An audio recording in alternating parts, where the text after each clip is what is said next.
We'll give more details sa airing ng Pinoy Big Brother.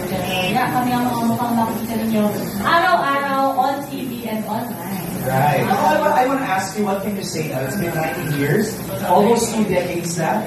Pinoy Big Brother. Robbie, what do you want to say? Yes, I just want to say thank you to everyone for the support. Imagine nyo, tumagal po ang PBB for 19 years at lahat po kami naging bahagi po ito. So, sa lahat po na patuloy na nag-audition, patuloy na naniniwala sa Pinoy Big Brother, maraming salamat sa pagtitiwala sa mga pangarap nila sa programa. And also, PBB has produced countless personalities. And it reflects the lives of the Filipinos. No? Kaya nga siya tinatawag na ito talagang teleserye ng toong buhay. Ang galing, natutuwa ako kasi doon sa maikling oras na nakasilip ako, may galing sa US, may galing sa Mindanao, may galing sa Visayas, may galing sa Luzon. So magandang mix talaga. Represented, no, each region, each island, no? Wow, grabe. Pero ang tanong, ito, Gen 11, what can we expect in Gen 11? Sa new season na ito? Robbie. I-share na po sa banyo sa camera kasi yun yung tanong, di ba? So, ang camera dito sa loob ng bahay, yung sinasabi ni Megan, parang tulad, di ba, kung nangyari minsan nakita sa TV yung naglalaro yung mga housemates. Ang camera sa dalawang banyo, which is yung toilet and then yung biguan, para siyang security cam ng lipstick camera. Hindi siya nag-zoom in, hindi siya nag-move. Kasi nga, for CCTV, yung maliliit na CCTV, for emergency purposes talaga. Kasi minsan, magagalit na nag-lock doon. I think in our edition, there was someone who locked or closed the door.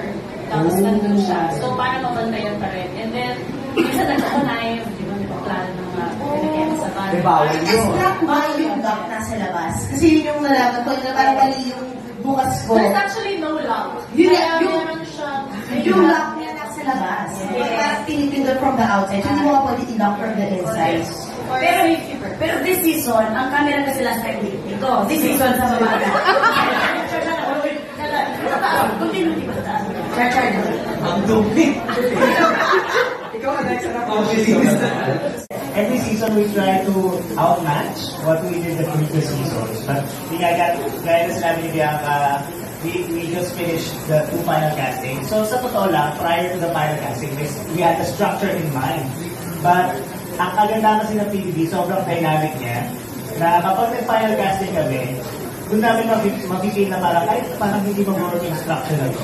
So ngayon, we're in the process of revisiting the original structure and tweaking it para mas kumayon dun sa nakilala natin the past few days. So we'd like you to wait for the twist. Of course, it's Big Brother, so expect some twists for the season.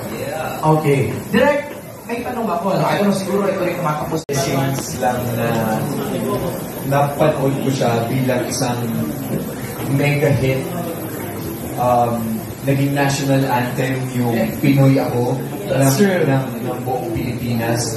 And I still remember nung kasagsagan noong Pinoy Ako ng theme song, it was the Southeast Asian Games dito sa Pilipinas. And we were using it as a chant and as a crowd parang booster for the athletes. So, and now being part of the Pinoy Big Brother as a host this time, ang swerte ko kasi parang in-embrace ako ng family. Tsaka yung itong family na nakikita niyo po sa harapan, ito po yung masasabi ko na legit na family. Kahit wala po kaming ginagawang season, program for the year, we still hang out, we still try to see each other, and we still support each other. And I love this family. Right. Saka, Chok, would you say na talagang sinuyod ng PBB ang buong Pilipinas in looking for the housemates in the past 19 years? I think ang kagandahan yung sinuyod ng PBB, yung buong Pilipinas, pero ang kagandahan kasi yung Pilipinas, lumalapit din sa amin. Kaya kung makikita ninyo yung places na kung saan nag-audition yung production ng PBB, lines and lines and lines of people are coming. So it's a give and take relationship between our audience and Big Brother. And I heard parang daw in 6 years na, this is the first time na tulad nagkaroon ng physical audition. Face to face.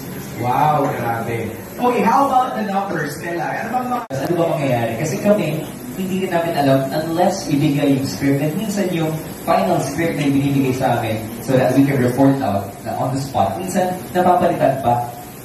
At tulad ng mga nangyari sa previous editions, minsan nga, yung script na ibibigay sa'yo, hindi pa yun ang totoo. May nakatago. So, ang daming twists ng Pinoy Big Brother na talagang, it's challenging and at the same time exciting. But for this particular season, since Gen 11, we're playing around the idea of Gen, di ba? Right.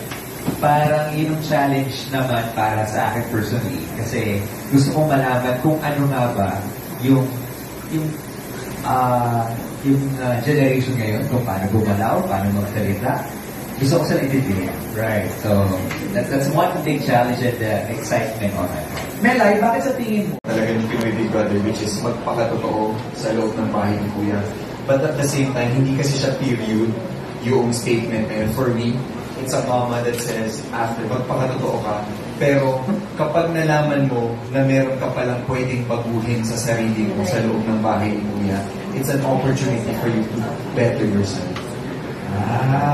Magandang avenue din yun di ba? Kasi talagang kailangan mong matuto sa pagkakamali mo, right. Kung paano mo pakitunguhan yung isang tao sa isang tao. So, yun lang, magpakatotoo ka pero intindihin mo pa rin yung, huwag mong kalimutan makipagkapwa ka. Pero the courage to share that in front of, di ba, as a character. Alexa, paano naman ang magiging feel? Swimming trunks naman ako. Okay. Oh, and that time 5 minutes eh. Tapos, pwede pa yung time namin na magsabay-sabay. Tapos, nag-accumulate yung 5. So, kung nandun kayong sabay-sabay, 15 minutes. Oh! Tapos, iniba na yung rule afterwards. One by one na. Pakunta kayo, Oo, syempre. Ito. Kasi pareho din. Nung simula, gusto mo naka-underwear, naka-brief mong Avon. And then, after like mga second day, third day, wala na pakialam. Like, gawin mo na kung ano gusto mong gawin sa loob. Right. There's no footage whatsoever. Right. I never know what is naked or seen doing the personal stuff. But your privacy is very much protected. So, Correct. Thank you, Dere. Last na yung